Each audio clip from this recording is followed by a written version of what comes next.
those worries to rest, though they probably will never be completely. Yeah, I'm John Scarborough.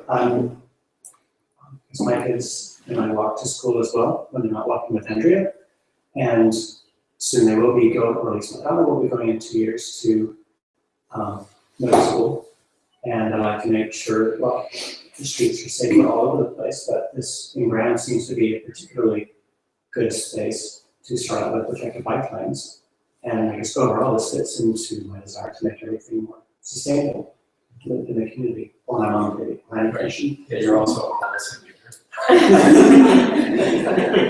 So hopefully I'll get help on that as well.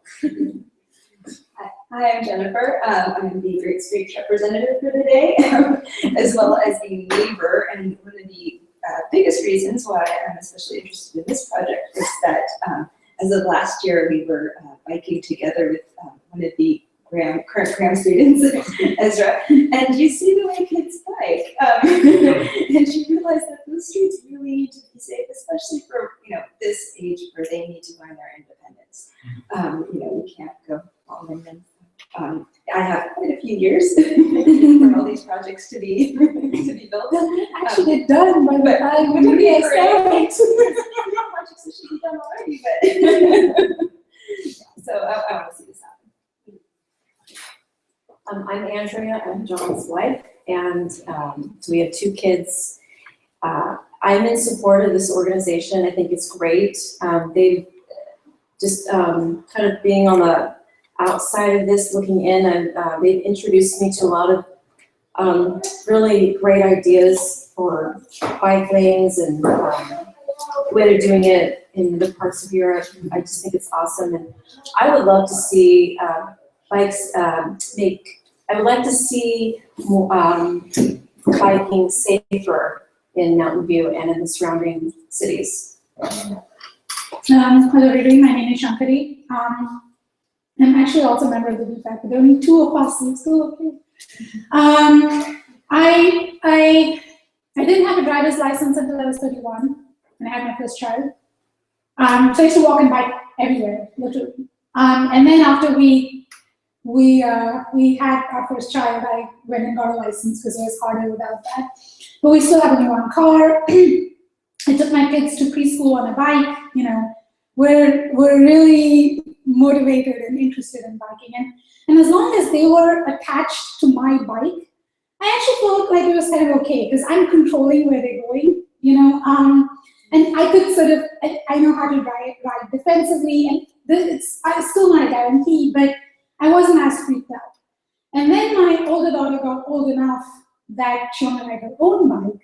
And that was when I started really freaking out because she's this tall, she's, in the street, and she's going la la la la la and trying to talk to people. Because it's not even if she makes a mistake, it's that if someone else makes a mistake, she gets killed, basically.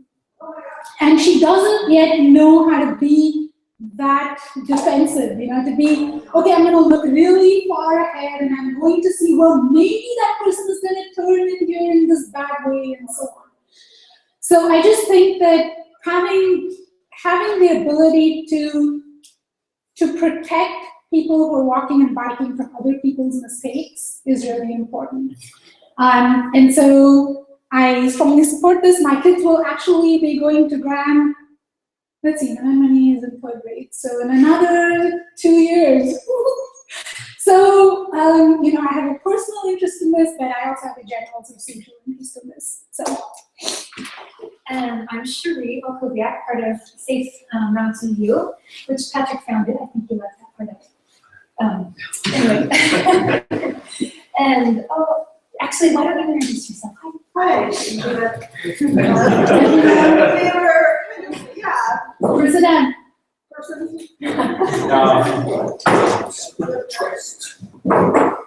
Just say your name and what interests you about this project or what brings you here.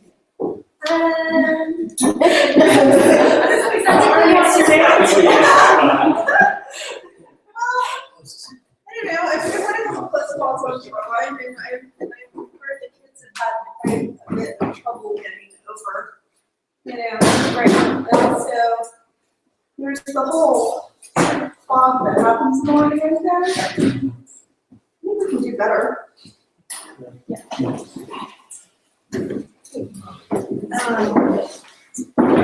I'm Sheree, and what sort of started me out doing all this work is something that happens to you actually almost every morning on my kids' way to school when they cross the shoreline with their dad. People like try to make a left-hand turn into them as they're crossing the intersection.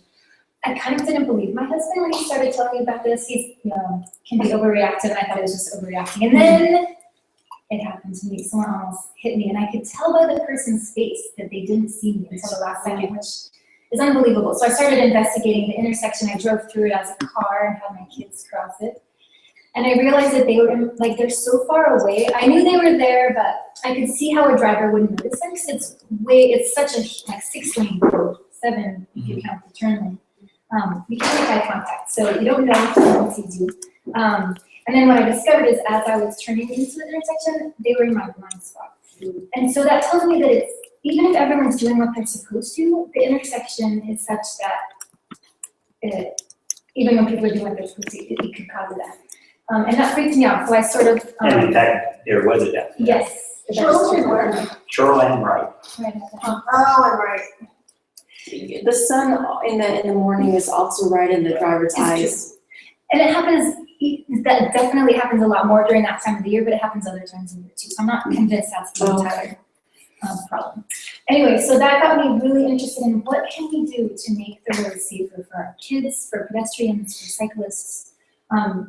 And not only for kids, if it's safe enough for them, it's really safe enough for everyone, right? And then we discovered protected bike lanes, which, does everyone know? Tell me if you know what a protected bike lane is. It's not your typical bike lane. If you don't, I have a video to explain it later. Actually, tell me if you don't know what a protected bike lane is. Don't be shy. Okay, then I'll explain that a little bit later. So we discovered